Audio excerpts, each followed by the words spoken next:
예수님이 오신 이유. 세계 모든 사람들은 해마다 돌아오는 성탄절을 성대하게 축하하고 있습니다. 성탄절을 예수님께서 탄생한 날이라고 간단히 말할 수 있겠지만 예수님의 탄생은 한 인간이 세상에 태어나 그런 단순한 사건이 아니라 예수님의 탄생은 천지와 만물을 창조하신 하나님께서 인간의 육신을 입고 역사 속에 찾아오신 뜻깊은 날입니다. 본문의 천사의 말 속에 성탄절의 참된 의미와 축복이 담겨져 있거든요. 하나님은 성탄절을 통해서 하나님의 아들 아기 예수님을 이 땅에 보내셔서 우리를 죄에서 구원해 주셨어요. 믿으시면 아멘. 이것이 성탄절의 참된 의미예요. 또한 하나님이 육신을 입고 이 땅에 오셔서 우리와 함께 하시는 임마누엘의 복을 받게 해주셨습니다. 그래서 병고침의 역사가 일어나게 되는 것이고 귀신이 쫓겨나가게 되는 것이고 예수님이 계신 곳에 하나님의 사랑과 평화가 있게 되는 것입니다. 여러분, 하나님께서 약속하시는 모든 말씀이 예수님을 통해서 이루어진다는 사실입니다. 왜 성탄절의 기쁨을 느끼지 못합니까? 나이가 들어서가 아닙니다. 예수님 사이에 개인적이고 실질적인 그런 교제가 없기 때문에 그렇습니다. 여러분, 오늘 예배 후에 성탄절 행사에 참여하실 계획이신가요? 내일 성탄절 예배 때는 오시겠습니까? 성탄절 행사는 나랑 상관없어. 내가 오후에 약속이 있거든. 하는 분이 있을 수 있어요. 성탄절 예배, 오늘 예배 드렸는데 또 무슨 예배를 드려? 하는 분이 있을 수 있어요. 그런데 그렇게 생각하고 있는 분들은 예수님과의 관계가 그 정도밖에 안 된다는 거예요. 남편이나 아내 생일, 부모님이나 아이들 생일 축하 시간은 어떻습니까? 무시하지 않죠. 따지고 보면 여러분, 성탄절이 중요해요. 근데 현실적으로는 남편과 아내, 부모님, 자녀들 생일만큼 챙기거나 준비하지 못하는 것이 현실이거든요. 그래서 이유가 무엇인가 보니까 남편이나 아내와 자식들하고는 같이 사는데 예수님하고는 같이 살고 있는지 잘 인식하지 못하고 있기 때문에 그렇습니다. 여러분, 광복절과 친척 결혼식 어느 것이 더 중요합니까? 우리는 광복 전날 TV 틀지도 않잖아요. 그냥 빨간 날이로만 알고 있잖아요. 그런데 친척이 결혼한다 그러면 간다고요. 왜 그렇습니까? 관계 때문에 그래요. 성탄절이 기쁘지 않다면 예수님과의 친밀한 관계가 형성되어 있지 않는 것이고 성탄절이 기다려지고 기대가 되고 소망이 생기고 행복하다면 그러면 예수님과 관계가 있는 거예요. 제가 이 교회에 와서요, 정말 어제 9시 반인가 10시에 퇴근했어. 부교육자 때는 상상도 하지 못했었던. 무슨 얘기냐면 저 뒤에도 저렇게 풍선을 저희 아내가 열심히 이렇게 해가지고 붙이고 2층에서 3층 올라가는 거 이따가 보시면 알겠지만 그렇게 꾸미고 이게 기대가 되더라고요. 예. 그리고 또 오늘 또 오후에 있을 그 행사를 위해서 준비하다 보니까 어제 그렇게 늦게 퇴근하게 되었는데 중요한 건 무엇입니까? 성탄절에 대한 기대, 그리고 성탄절은 주님께서 태어나신 정말 기쁨의 날인데 그 날을 잘 준비해야 되겠다는 욕심이 제게 있더라고요. 이 정도면 제가 예수님과 관계가 좀 있다라고 자부심 있게 말씀을 드리고 싶은데요. 여러분, 성탄절은 예수님과의 사이가 얼마나 친한지 확인하는 날이에요. 성탄절은 예수님이 이 땅에 오셔서 우리와 교제를 시작한 날이에요. 핵심은 주 예수님을 인격적으로 만나고 있는가라는 것입니다. 우리가 예수님과 인격적으로 교제할 때 우리 삶 전체가 완전히 변화되는 거예요. 믿으시면 아멘. 그때 병고침이 일어나고 그때 죄사함이 임하고 그때 귀신이 쫓겨가고 하나님의 사랑이 임해 온다라는 거예요. 나하고 관계가 없으면 귀신은 그대로 있는 거예요. 병은 그대로 있는 거예요. 평화도 우리 안에 있을 수가 없는 거예요. 예수님이 오셔야 우리 안에 빛이 임하고 어둠이 물러가고 귀신이 쫓겨가고 병이 치료받고 문제가 해결함 받는 역사가 임한다는 사실입니다. 많은 사람들이 예수님의 탄생을 기뻐하면서도 정작 예수님이 이 땅에 왜 오셨는지 그 목적을 모릅니다. 아니 땡 굴뚝에 연기나라라는 속담이 있죠. 이 속담의 의미가 뭐예요? 무슨 일이든 이유가 있다는 거예요. 원인이 있다는 거예요. 모든 일의 원인과 이유가 있다는 겁니다. 예수님이 이 땅에 오신 목적과 이유가 분명히 있다는 거예요. 그렇다면 오늘 그 목적이 무엇인가 말씀을 통해 세 가지 살펴볼 텐데, 첫 번째가 따라하겠습니다. 인간을 죄에서 자유케 하기 위해 오셨습니다. 21절 함께 읽겠습니다. 시작. 아들을 낳으리니 이름을 예수라 하라. 이는 그가 자기 백성을 그들의 죄에서 구원할 자이심이라 하니라. 여러분, 죄가 들어왔어요. 에덴에 죄가 들어와서 어떤 일이 벌어졌습니까? 죽음이 왔습니다. 질병이 왔습니다. 가난이 찾아왔습니다. 수고하고 애쓰지 아니하면 먹고 살 수 없을 정도의 힘든 인생이 찾아왔습니다. 이게 죄의 삭시거든요. 결국 죄의 삭스의 사망이 임해 왔다라는 거예요. 그런데 예수님께서 오신 이유가 뭐라고요? 천사가 자기 백성을 그들의 죄에서 구원할 자다. 에덴은 어떤 동산이었습니까?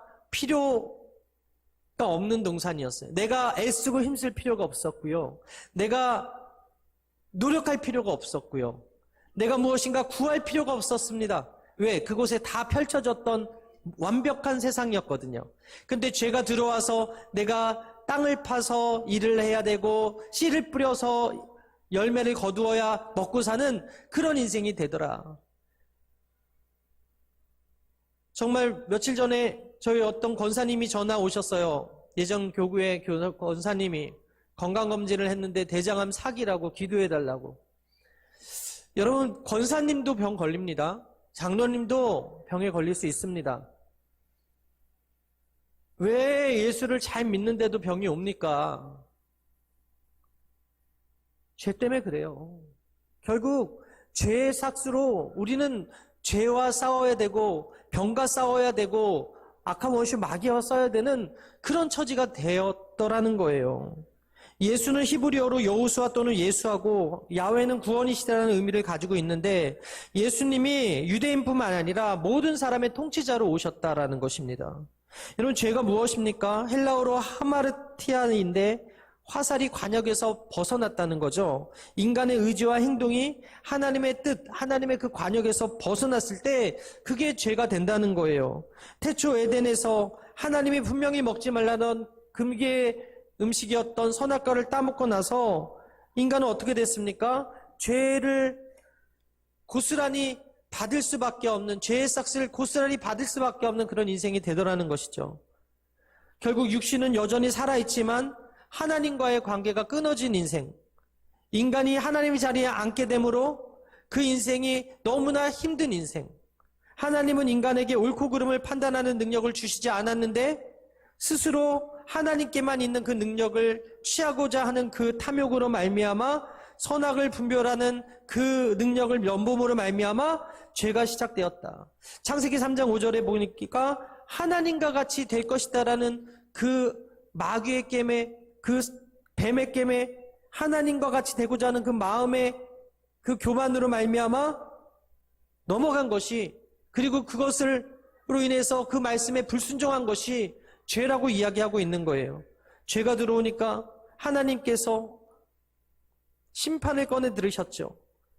하나님 말씀에 따라서 방주를 만든 의인 노아와 그 가족만 살아남고 세상은 심판받았어요.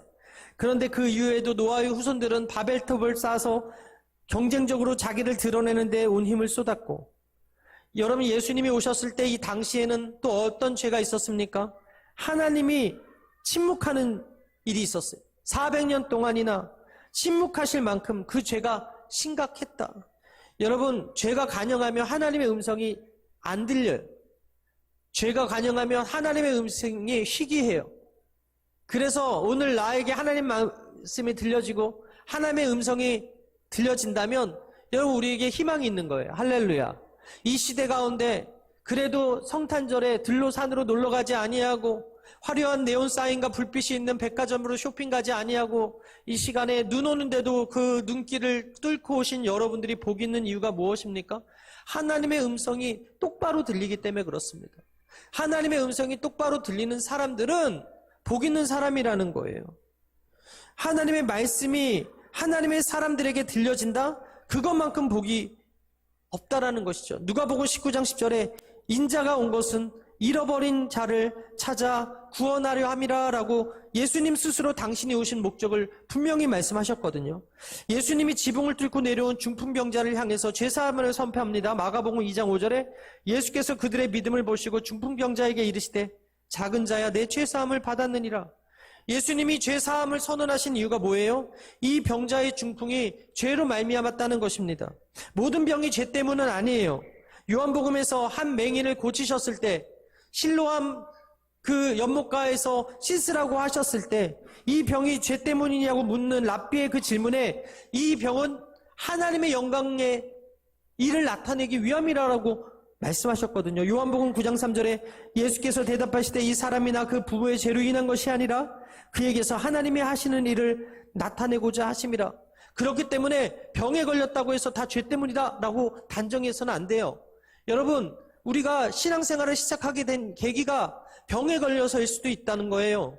우리가 신앙생활을 더욱더 하면서 믿음이 굳건해지는 이유가 병에 걸렸다가 하나님께서 치료하신 누군가를 보고서 그 사람의 간증을 듣고서 하나님 계시구나, 하나님 살아계시는구나, 그거 깨닫고 신앙이 더 깊어진 사람들이 있더라는 거예요. 이게 뭐예요? 바로 하나님께서 병을 고칠 수 있는 능력이 있으시고 그 병으로 말미암아 그 사람을 죽이려는 것이 아니라 그 병으로 말미암아 하나님의 일을 나타내기 위함이다라고 말씀하고 있더라는 것이죠. 여러분, 예수님이 죄사함의 권세를 선포하시니까 그 랍비들과 바리새인들과 서기관들이 신성모독이라고 예수님이 지금 신성모독했다고 정죄했습니다. 그런데 예수님이 이 땅에 왜 오셨는지 마가복음 2장 10절에 분명히 이야기합니다. 인자가 땅에서 죄를 사하는 권세가 있는 줄을 너희로 알게 하려 하노라. 중풍병자에게 말씀하시되. 무슨 얘기예요? 우리 예수님께서 우리의 죄를 사할 수 있는 권세를 가지신 분이시라는 거예요. 이 땅의 죄 문제를 우리 힘으로 해결할 수 있다면 예수님 필요 없죠. 예수님 이 땅에 오실 이유가 없습니다. 그런데 죄 문제 혼자서 해결할 수 없기 때문에 예수님이 오셔야 됐다는 거예요. 여러분, 요즘은 죄를 너무나 가볍게 여기는 세상 아닙니까? 죄는 하나님을 떠나는 것에서부터 시작되는데 많은 사람들이 지금 하나님을 떠나 있지 않습니까? 절대적인 기준을 거부하고 나를 모든 것에 선행하는 최우선 기준으로 살면서 내 생각에 옳은 대로 살아가는 이 시대를 죄가 간영한 시대라고 하지 않습니까? 여러분, 예수님 당시 유대인들은요, 십계명을 613가지로 쪼갰어요. 그리고 나서 자신들이 거룩한 사람이다라는 것을 만천하에 알리기 위해서 그것을 지키는지 안 지키는지 사람들을 판단하는 눈으로 정죄했어요. 율법을 지킨다고 하면서 사랑하지 않았고 정죄했다는 거예요. 그들의 기준과 판단으로 세리와 창기들을 정죄했고 결국 그 손가락질이 누구에게 갔습니까? 예수님에게 가더라는 거죠. 결국 예수님을 십자가에 못 박여 죽이기까지 그들이 자신의 율법을 잣대를 예수님께 들이대면서 안식일날 병을 고친 예수님은 신성을 모독했고 예수님이 죄를 사하는 권세가 있다고 얘기한 그 말 한마디가 신성을 모독했으니까 죽어도 괜찮다라는 논리로 예수님을 십자가에 못 박더라는 것입니다. 여러분, 예수 믿으면서 10년, 20년 신앙생활 했어도 여전히 내 생각이 옳다면 여러분, 이것은요 잘못된 거예요. 말씀보다 내 생각이 앞서지 않아야 됩니다. 내 기준으로 판단하는 것이, 내 생각이 말씀보다 앞서는 것이 죄라는 것입니다. 지난주에는 카톨릭 수장이라고 하는 프란체스코 교황이 뭐라고 했습니까? 동성애 커플 사제의 축복을 허용한다, 그렇게 발표했어요. 하나님의 말씀에 정면으로 도전하는 일을 한 것이죠. 예수님 당시 바리새인들이 오늘날 똑같은 일을 하는 거예요. 스스로 하나님을 사랑한다, 동성애자들도 사랑한다 하면서 자신은 율법을 잘 지킨다, 그런데 너는 잘못됐지 않냐 하며 손가락 칼질하고 있는 거예요. 자기들처럼 살지 않는 사람들은 판단하고 자기들 기준에 옳은 것은 맞다고 이야기하는 것이죠. 이런 모습이 유독 바리새인들에게만 있는 것이 아니라 우리에게도 있다라는 거예요. 여러분, 죄의 문제를 심각하게 생각하지 않으면 예수님이 오실 필요가 없다니까요. 그러나 죄의 문제를 심각하게 여기는 사람에게는 반드시 예수님이 필요하다라는 거예요. 왜냐하면 예수님이 오셔서 삼중 저주를 삼중 축복으로 만들어 주셨잖아요. 영혼이 잘된 같이 범사가 잘되고 강건케 해주셨잖아요. 예수님이 오셔서 병이 고쳐지고, 예수님이 오셔서 기적이 일어나고, 예수님이 오셔서 평안이 임하게 되고, 예수님이 오셔서 어둠이 물러가게 되고, 예수님이 오셔서 귀신이 소리치며 나가게 되는 거예요.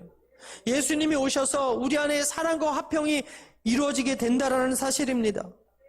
요한복음 3장 17절 우리 함께 읽을까요? 시작. 하나님이 그 아들을 세상에 보내신 것은 세상을 심판하려 하심이 아니요 저로 말미암아 세상이 구원을 받게 하려 하심이라. 하나님의 목적은 심판이 아닙니다. 구원이라는 거예요. 부모가 자녀를 책망하는 것은 책망 자체의 목적이 있는 것이 아니라 자녀가 잘 됐으면 하는 그 바람이 크지 않습니까? 마찬가지 하나님께서 우리에게 죄로부터 구원과 은혜와 축복을 베풀어 주시기 위해서 예수 그리스도를 이 땅에 보내주셨다는 사실, 이 목적을 아는 것이 성탄절 이 아침에 여러분들이 알아야 될 사실임을 믿으시게 되길 바랍니다. 두 번째, 예수님께서 오신 것은요, 구약에서의 예언의 성취 때문에 하나님의 말씀이 이루어지는 것을 보여주시고자 오셨다는 거예요. 22절 함께 읽겠습니다. 시작. 이 모든 일이 된 것은 주께서 선지자로 하신 말씀을 이루려 하심이니 이르시되. 구약에 여러분 예수님의 나심, 구세주의 나심, 메시아의 나심에 대해서 300가지 예언이 있었대요. 그런데 이 성경학자들이 구약 성경 안에 이 예언 300개가 예수님을 통해서 다 이루어졌다고 이야기하는 거예요. 예수님이 이 모든 예언의 성취라는 사실이 과학적으로 증명이 됐는데 1900년대 중반에 피터 스토너 교수라는 사람이 과학이 말한다라는 책을 썼거든요.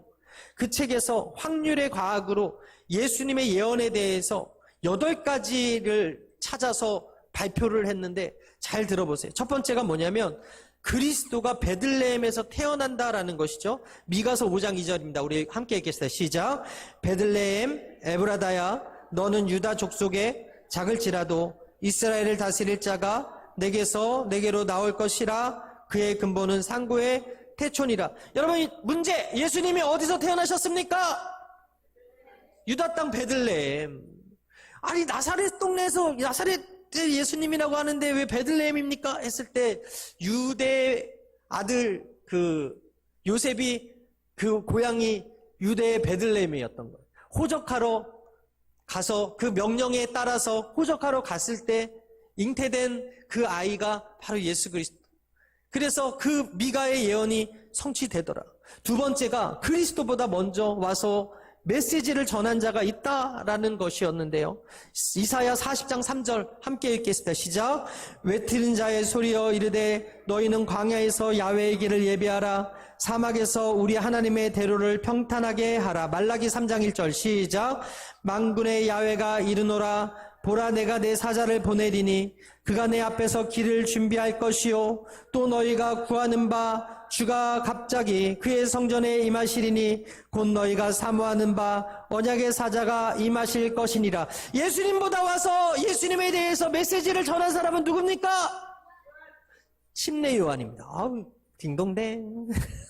세 번째 예언이 뭐냐면 그리스도는 나귀를 타고 예루살렘으로 들어가신다. 스가랴 9장 9절 시작. 시온에 따라 크게 기뻐할지어다. 예루살렘에 따라 즐거이 부를지어다. 보라 내 왕이 내게 임하시나니 그는 공의로부터 구원을 베푸시며 겸손하여서 나귀를 타시나니 나귀의 작은 것 곧 나귀 새끼니라. 여러분 예수님께서 흰 말을 탈 수도 있었고요. 에쿠스라고 하는 개선장군의 말을 탈 수도 있었는데 우리가 알지 않습니까? 종려나무 흔들며 호산나 다윗의 자손 예수여라고 했을 때 예수님이 타신 것이 뭐라고요? 작은 어린 나귀 새끼였다는 것이죠.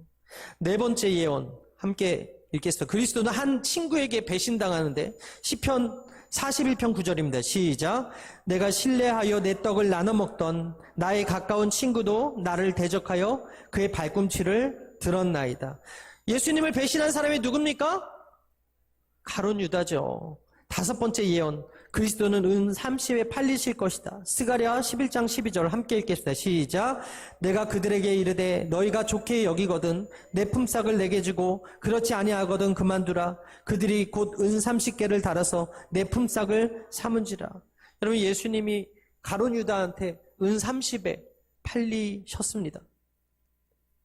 6번째 예언이 그리스도를 판 돈은 야훼의 전에서 토기장이에게 던져지게 되는데 스가랴 11장 13절에 야훼께서 내게 이르되 그들이 나를 헤아린 바 그 싹을 토기장에게 던지라 하시기로 내가 곧 그 은 30개를 야훼의 전에서 토기장이에게 던지고, 가룟 유다가 결국에는 이 30을 자신이 취하지 아니하고 물르러 가가지고 누구에게 던집니까? 자신에게 예수님을 팔라고 했던 그들에게 던지지 않습니까? 네 죄를 내가 달게 받으라고 하니까 그가 결국에는 목숨을 끊은 그 밭이 피밭이라고 하지 않습니까? 즉 토기장에게 던져진 그 은 30도 예언이 되었다는 거죠. 7번째 예언은 그리스도를 그는 비난하는 자들 앞에서 침묵하신다는 거예요. 이사야 53장 7절입니다. 시작. 그가 곤욕을 당하여 괴로울 때 그의 입을 열지 아니하였으며 마치 도수장으로 끌려가는 어린 양과 털 깎은 자 앞에서 잠잠한 양같이 그의 입을 열지 아니하였도다. 예수님께서 변명하지 않으셨습니다. 채찍질 앞에서, 그리고 헤롯 대왕 앞에서, 본디오 빌라도 앞에서 그는 침묵하시더라는 것이죠. 8번째, 그리스도는 십자가의 처형을 당하신다는 것인데 시편 22편 16절 함께 읽겠습니다. 시작. 개들이 나를 에워쌌으며 악한 무리가 나를 둘러 내 수족을 찔렀나이다. 이사야 53장 5절 시작. 그가 찔림은 우리의 허물 때문이요 그가 상함은 우리의 죄악 때문이라. 그가 징계를 받음으로 우리는 평화를 누리고 그가 채찍에 맞음으로 우리는 나음을 받았도다. 이렇게 분명한 예언이 예수님을 통해서 이루어지고 확증되었음에도 불구하고 참 불쌍하게 이스라엘의 유대교 극단주의자들은요, 아직도 메시아를 기다리고 있어요. 아직도 예수님이 구세주인 것을 믿지 않고 있다는 것이죠. 여러분, 우리가 노란색 테니스공 9개와 흰색 테니스공 1개를 가져다가 20리터짜리 양동이에 넣을 때 한 사람이 눈을 가리고 양동이에서 공을 하나 잡을 때 흰 공과 노란 공, 그죠? 잠깐만요. 테니스 공 중에 노란색을 9개, 흰 공이 1개인데 흰 공을 잡을 확률이 몇이나 되겠어요? 다시. 양동이에 10개의 공이 있어. 근데 하나가 흰 공이고 나머지는 노란 공이에요. 그러면은 그 확률이 어떻게 돼요? 10분의 1이지. 10분의 1. 지빈이 공부 좀 했구나. 그래요. 10분의 1의 확률로 잡아. 근데 이 피터 스토너, 이 책을 쓴 사람이 이 열관 8가지 예언에 대해서 한 사람이 이 8가지 예언에 모두가 들어맞을 확률, 이 예언이 성취될 확률이 자그만치 해분의 1이래. 해분의 1. 해분의 1이 뭔지 알아요, 여러분? 해분의 1이 10의 20승인데 1해가 1조의 100만 배고 1억 배의 수예요. 제가 진짜 숫자가 약하거든요. 그래서 자, 이제 1, 10, 100, 1000만, 10만, 100만, 억, 조, 그 다음에 경해 이렇게 가거든요. 그러니까 엄청난 확률의 그 성취의 중심에 누가 있다? 예수님이 있더라는 거예요. 여러분, 하나님 말씀은 반드시 이루어집니다. 구약에 예언된 메시아의 탄생이 예수님의 탄생으로 말미암아 이루어지더라는 거예요. 그렇기 때문에 하나님 말씀은 매일 아침 떠오르는 태양보다 더 신뢰할 수 있습니다. 제가 어떤 글을 읽었어요. 자기가 참새가 이 추운데 너무 불쌍해서 자기가 좀 게을러서 아침 9시에 일어난대요. 그래가지고 아침 9시에 일어나가지고 그 문 앞에서 이렇게 좁쌀 같은 거, 쌀 같은 걸 주면 참새가 와서 먹는데요. 근데 그 이후로부터 너무 신기하게 9시 10분 전에 창문 밖에서 기다리고 짹짹짹 거려서 그 소리 때문에 깨서 이렇게 준다는 거예요. 그러면서 글을 뭐라고 썼냐면, 참 신기하다. 이 참새가 어떻게 시계도 없는데 그 시간에 와가지고 정확하게 10분 전에 와가지고 짹짹거리면서 나를 깨울 수 있는가라는 글을 쓴 것을 제가 보았는데, 이게 무슨 말입니까?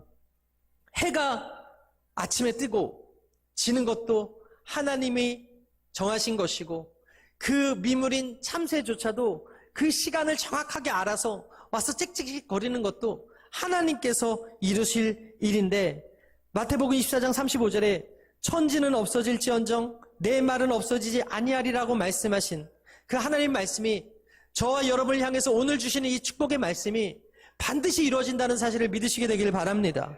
하나님의 때는 더딘 듯하지만 반드시 이루어지고, 하나님의 심판은 미뤄진 듯하지만 때가 차면 반드시 행하여지는 거예요.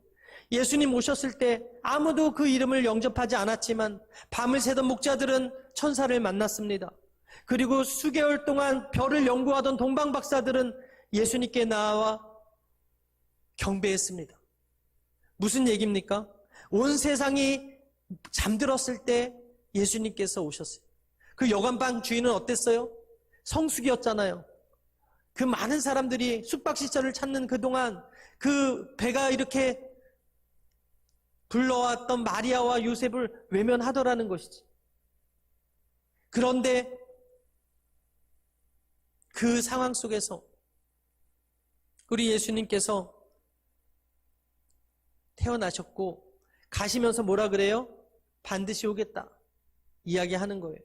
반드시 오는 그날이 마치 노아의 홍수가 임하는 그날과 같이, 도적이 마치 오는 것 같이 장갑을 들고 사업하고 땅 팔고 집 파는 그런 매매가 이루어지는 일상생활 속에서 갑자기 이루어진다. 그러나 반드시 보신 그대로 오신 그대로 오실 것이다 라고 말씀하신 그 예수님이 언제 오실지 모르기에 우리가 날마다 깨어서 준비해야 될 줄 믿습니다. 기름을 준비한 5처녀는 그 기쁨의 잔치에 참여했지만 기름을 준비하지 못했던 그 5처녀는 그 문이 닫힐 때 함께하지 못하더라. 따라서 우리가 분명히 알아야 될 것은 무엇입니까? 주님께서 다시 오신다. 약속하신 대로 다시 오신다. 그때와 그 시기는 우리가 알 수 없지만 반드시 오실 것이기 때문에 우리가 늘 깨어 경성하여 하나님 앞에 경배하고 예배하고 준비할 때 주님께서 여러분들의 예배를 받으시고 함께하여 주신다는 사실을 믿으시게 되기를 바랍니다. 세 번째입니다. 세 번째, 예수님께서 오신 이유는요, 우리와 함께하기 위해서 오셨다는 거예요. 우리 23절 함께 읽겠습니다. 시작. 보라, 처녀가 잉태하여 아들을 낳을 것이요 그의 이름은 임마누엘이라 하셨으니 이를 번역한즉 하나님이 우리와 함께 계시다 함이라. 여러분, 예수님께서 우리와 함께 하시기 위해서 오셨어요. 그리고 예수님 가실 때도 내가 내게 보내는 성령을 기다리라고 말씀하셨어요. 사도행전 1장 4절입니다. 함께 읽겠습니다. 시작. 사도와 함께 모이사 그들에게 분부하여 이르시되 예루살렘을 떠나지 말고 내게서 들은 바 아버지께서 약속하신 것을 기다리라. 요한은 물로 침례를 베풀었으나 너희는 면할이 못되어 성령으로 침례를 받으리라 하셨느니라. 다시 오시겠다고 약속하셨고 성령을 보내시겠다고 약속하셨다는 것이죠. 사도행전 1장 11절에 이르되 갈릴리 사람들아 어찌하여 서서 하늘을 쳐다보느냐. 너희 가운데 하늘로 올려지신 이 예수는 하늘로 가심을 본 그대로 오시리라. 여러분, 우리가 예수님을 영접하기 시작할 때 우리를 고아와 같이 내버려 두지 않으시고 평생 우리와 함께 하시겠다고 약속하심을 믿으시게 되길 바랍니다. 이 다윗이 시편 23편 4절에 이렇게 고백합니다. 함께 읽을까요? 시작. 내가 사망의 음침한 골짜기를 다닐지라도 해를 두려워하지 아니할 것은 주께서 나와 함께 하심이라. 주의 지팡이와 막대기가 나를 아니하시나이다. 살다 보면 높은 정상에 올라갈 때도 있고 깊은 골짜기에 빠질 때도 있어요. 그런데 골짜기에 있을 때 죽음에 대한 공포 때문에 이러다 내가 죽는 게 아닐까라는 두려움이 있을 수 있어요. 그런데 주님이 함께 하시면 두렵지가 않아요.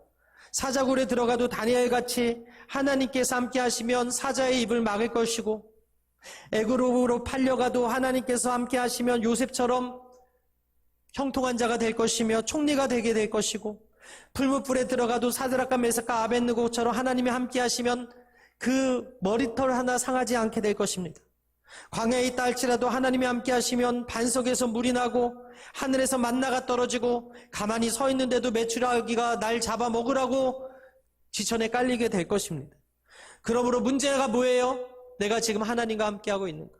성령이 나와 함께하고 계시는가? 그게 문제라는 거예요. 여러분, 사업장이 어려움을 처했다 할지라도 하나님이 함께 하시면 반드시 결국은 잘 될 줄 믿습니다. 그런데 아무리 잘 되는 사업장이라고 할지라도 하나님의 손길이 떠나면 반드시 망하게 되는 거예요. 마태복음 28장 20절에 예수님께서 제자들에게 말씀하십니다. 내가 너에게 분부한 모든 것을 가르쳐 지키게 하라. 볼지어다 내가 세상 끝날까지 너희와 항상 함께 있으리라. 아무리 자식을 사랑하는 부모도 세월이 지나면 먼저 세상을 떠날 수밖에 없어요. 저희 요양원에 계신 어르신들 대부분이 자식이 다 있으세요. 그런데 그 자식을 지킬 수가 없어.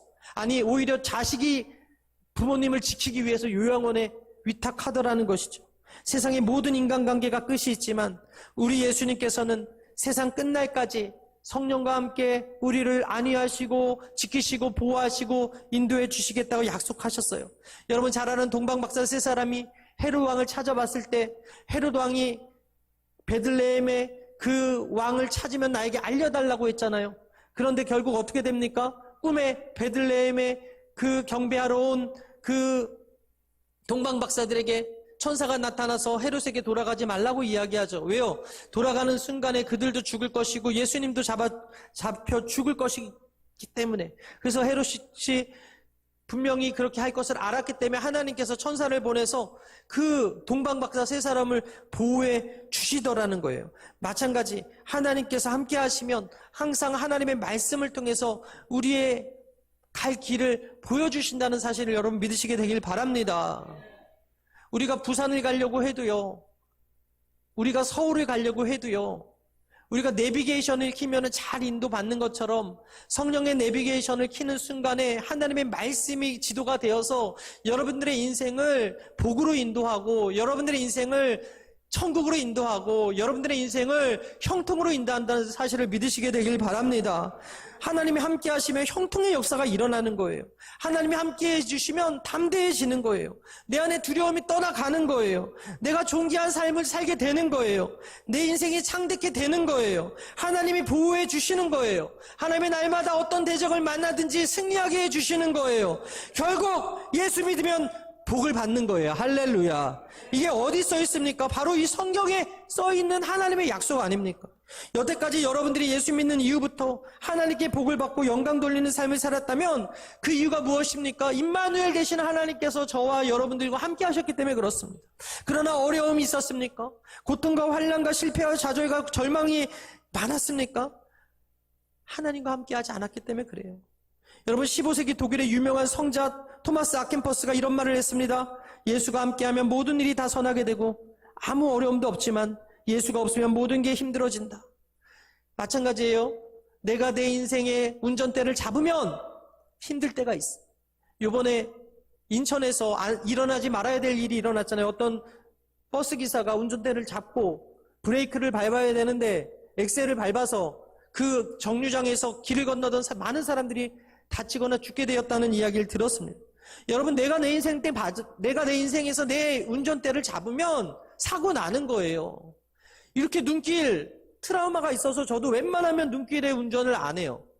제 친구도 서울에서 만남이 있었는데 운전을 좋아하는 친구인데도 불구하고 서울 갈 때는 청주에 사는 친구거든요. 그냥 열차 타고 간다고 그러더라고요. 그만큼 눈길에 사고가 많이 나니까. 근데 인생에 그런 눈길과 같은 일이 얼마나 많아요. 그런데 그것을 내 운전대를 하나님께 맡겨버리고 성령님께 맡겨버리면 성령님께서 비록 돌아가게 하실 수도 있고 성령님께서 비록 내가 원치 않는 길로 인도하실 수도 있지만 결국에는 저 여러분들을 망하게 하시려는 것이 아니라 저 여러분들에게 마침내 복을 주기 위함임을 믿으시게 되기를 주님의 이름으로 축원합니다. 세상의 친구들은 다 떠나도 영원히 나와 함께 하시겠다고 약속하시는 주님, 온 세상 날 버려도 주 예수 안 버려 끝까지 나를 돌아보시니. 여러분 성탄이 우리에게 주는 진리가 뭡니까? 절대 떠나지 않으신다. 현세와 내세의 영원한 친구요, 친구 중에 친구, 그분이 예수님이세요. 그분을 마음에 모신 사람은 외롭지 않습니다. 진정한 친구가 함께하는 사람은 끝까지 책임져 주시는 하나님이기 때문에 두렵지 않습니다. 세상 친구만 찾지 말고 세상의 것들로 인하여서 만족을 찾지 마시고 끝까지 여러분과 함께 하시는 여러분들의 삶이 되시기를 주님의 이름으로 축원합니다. 축원합니다. 우리 함께 찬양하고 기도하겠습니다.